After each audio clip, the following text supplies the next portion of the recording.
Assalamualaikum warahmatullahi wabarakatuh. Video kali ini kita membahas uji korelasi, yaitu uji hipotesis untuk penelitian kuantitatif korelasional.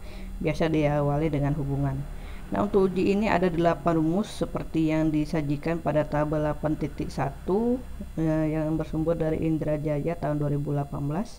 Nah, kita langsung pilih jika kedua variabelnya itu berjenis data interval. Maka yang digunakan adalah produk momen atau regresi. Nah, kita langsung pilih produk momen saja. Kenapa? Karena ini yang paling sering digunakan. Nah, untuk produk momen ataupun regresi itu harus ada tabel bantu seperti tabel 8.2 yang menginterpretasikan nilai koefisien korelasi. Jadi tahu kira-kira korelasi itu lemah dan sebagainya. Nah, kemudian uji ini ada syaratnya, yaitu berjenis data interval dan juga tergolong parametrik. Nah, jenis data interval tadi kenapa? Karena biasanya memang untuk variabel terikatnya itu menggunakan jenis data interval. Nah, kemudian tergolong parametrik itu karena memenuhi prasyarat analisis. Oke. Nah, itu sudah ada saya sajikan videonya mengenai uji prasyarat analisis. Prasyarat analisis untuk produk momen yaitu data berdistribusi normal dan data tergolong linear. Ya, jadi saudara uji dulu normalitas dan juga linearitas dari data sebelum menggunakan produk momen. Nah, jadi kita anggap saja contoh data yang ada di sini telah terbukti normal dan linear. Karena bahasan di sini adalah tentang produk momen, bukan tentang normalitas ataupun tentang linearitas. Oke, nah jadi itu bisa kalian lihat di video sebelumnya mengenai normalitas dan juga linearitas. Kita langsung masuk untuk produk momen. Yang pertama yaitu menyusun data dalam bentuk tabel. Nah, contoh di sini tabel 8.3 data siswa. Di sini ada nomor respondennya, jadi jangan menyertakan nama siswa tetapi nomor responden, kemudian kolom kedua X, kolom ketiga Y, kolom keempat XY, kolom kelima itu X kuadrat, jadi nilai X ini dikuadratkan satu per satu, baru Y kuadrat yaitu nilai Y nya dikuadratkan satu per satu. Kemudian di akhir saudara harus menghitung jumlah X bar itu adalah nilai rata-rata dan varians. Nah, saudara copy lalu paste atau pastekan ke Microsoft Excel. Kita lihat sama ya datanya. Oke, nah ini saya hapus dulu. Jadi ini karena saya menghitungnya. Jadi kita hitung manual lagi nanti. Oke. Nah, langkah yang kedua yaitu menentukan koefisien korelasi produk momen dengan rumus berikut. Nih saya zoom. Oke, nah N itu untuk jumlah siswa.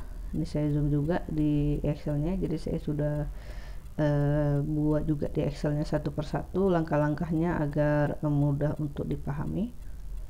Oke, sama ya. N itu adalah untuk jumlah siswa. Sigma XY tadi dari kolomnya sigma X dikali sigma Y. Kemudian di bawahnya itu N dikali sigma X kuadrat kurang dengan sigma X dikuadratkan. Beda ya, sigma Y kuadrat dengan sigma Y dikuadratkan. Oke, nah sekarang kita langsung masuk ke Excel. N nya itu adalah jumlah siswa, berarti kita tinggal ambil di sel nomor responden ya. Kemudian sigma XY nih. Oke, nah supaya lebih jelas lagi kita ulang aja, sama dengan kita lihat dulu kolomnya sigma XY, kemudian kita ambil nilai sigmanya. Nah, lanjut di sini ada sigma X, berarti kita ulang lagi kolom X, kita ambil nilai sigmanya. Kemudian begitupun untuk kolom Y, kita ambil sigmanya. Nah, sekarang kita masuk ke bagian bawahnya, N-nya itu sama di atas ya. Kemudian ini sigma X di kuadrat sigma X kuadrat, jadi kita ambil kolom X sigmanya, begitupun untuk nilai Oke, sama. Nah, ini sigma Y Y kuadrat, kita ambil sigmanya, kemudian ini sama dengan atas karena sigma Y dikuadratkan.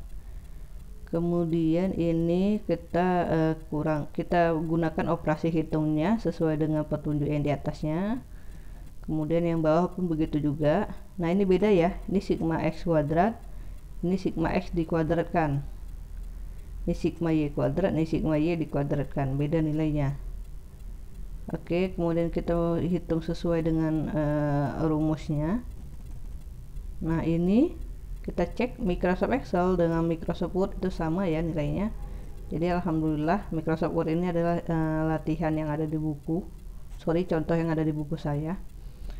Oke, dan sampai dengan tahap ini juga sama. Kemudian diperoleh R hitung atau RXY nya sebesar 0,955. Nah, saya juga menggunakan rumus untuk cara cepatnya menggunakan rumus Excel. Ini dia rumusnya. Jadi di Excel itu ada rumus atau formula-formula sesuai dengan apa yang mau dicari. Nah, langkah yang ketiga itu membandingkan harga R hitung atau RXY dengan R tabel. Jadi kita harus tahu taraf signifikansinya 5% dan DK sama dengan N. N itu adalah jumlah siswanya, yaitu 30. Ya, nah ini saya ambil dari tabel ya. Jadi tidak ada rumusnya di sini, saya langsung ambil tabel. N-nya 30, taraf signifikasi 5%, berarti R tabelnya sebesar 0,361. Nah, tadi dari syarat diketahui jika R hitung atau RXY itu lebih besar daripada R tabel, maka HA Oke, kita lihat dulu. Oke, H0 ditolak dan HA diterima, artinya ada hubungan. Oke, saya buat di sini keterangannya sehingga HA diterima. Oke, kita ini dulu. Terbukti ada hubungan. Oke, selanjutnya tahap yang keempat yaitu menentukan kategori tingkat korelasi sesuai tabel 8.2. Oke, nah berarti yang dilihat adalah nilai RXY nya. Kita buka tabel 8.2. Oke, kira-kira nilai 0,955 itu benar nggak berhubungan sangat kuat? Nah, ya benar ya, karena dia ada di baris terakhir, yaitu 0,8 sampai dengan 1,0. Berarti dia mempunyai korelasi atau hubungan yang sangat kuat. Kita buat keterangan di bawahnya. Oke, kita buka dulu supaya nggak salah. Oke, hubungan sangat kuat. Akhirnya kita masuk ke tahapan yang kelima, yaitu menentukan determinansi korelasi ini supaya tahu berapa sih persentase hubungan kedua variabel tersebut. Nah, rumusnya yaitu KH sama dengan RXY kuadrat dikali 100%. Oke, ini saya pisah kuadratnya supaya bisa menggunakan rumus. Maka RXY nya dikuadratkan kali 100%, hasilnya yaitu sebesar 91,23%. Berarti persentase hubungannya sebesar 91,23%. Wow, sangat besar sekali. Oke, kita masuk langkah yang keenam. Nah, langkah yang keenam ini digunakan jika rumusan masalahnya ada kata signifikansi. Nih, saya buat lagi di Excel. Nah, kalau rumusan masalahnya tidak ada menyatakan signifikansi, maka tahapannya cukup sampai langkah yang kelima. Jadi kata signifikansi itu sangat mempengaruhi terhadap uji yang digunakan ya. Jadi nggak sembarangan dalam menentukan rumusan masalah. Oke, nah kita langsung aja masuk. Misalkan rumusan masalahnya ada kata signifikansinya, berarti kita harus uji T hitungnya. T hitungnya berbeda dengan T hitung untuk uji T ya. Nah, kita tinggal masukkan rumus, kita masukkan nilai RXY nya. Oke, kemudian kita masukkan RXY yang sudah dikuadratkan. Nah, jadi RXY yang belum dikuadratkan sebesar 0,955, sedangkan yang sudah dikuadratkan yaitu 0,912. Oke, kita tinggal masukkan perhitungan hingga didapat nilai akhir atau T hitungnya itu sebesar 17,067. Sama ya nilainya dengan nilai yang ada di buku. Jadi alhamdulillah benar pelatihannya. Kemudian kita bandingkan kembali T hitung dengan T tabel dengan DK sama dengan N kurang 2. Nah, DK nya berbeda, kenapa? Karena untuk R hitung itu hanya jumlah siswa yang 30, sedangkan R tabel, sedangkan T tabel itu adalah dikali 2, jadi disesuaikan dengan jumlah datanya, bukan lagi jumlah siswa. Jadi jumlah datanya 60 dikurang dengan 2 sama dengan 58. Nah, ini syaratnya, jika terhitung lebih besar dari T tabel maka H0 ditolak dan HA diterima. Nah, kita langsung tentukan T tabelnya 2,002. Jadi ini menggunakan tabel yang ini, bukan tabel R lagi. Kita lihat kolom keempat, barisnya yang mendekati yaitu 60. Jadi di sini 2,000, karena ini 60 seharusnya kan 58. Jadi ini saya menggunakan rumus formula pada Excel sebesar 2,002 sehingga terbukti ada hubungan yang signifikan. Terima kasih. Assalamualaikum warahmatullahi wabarakatuh.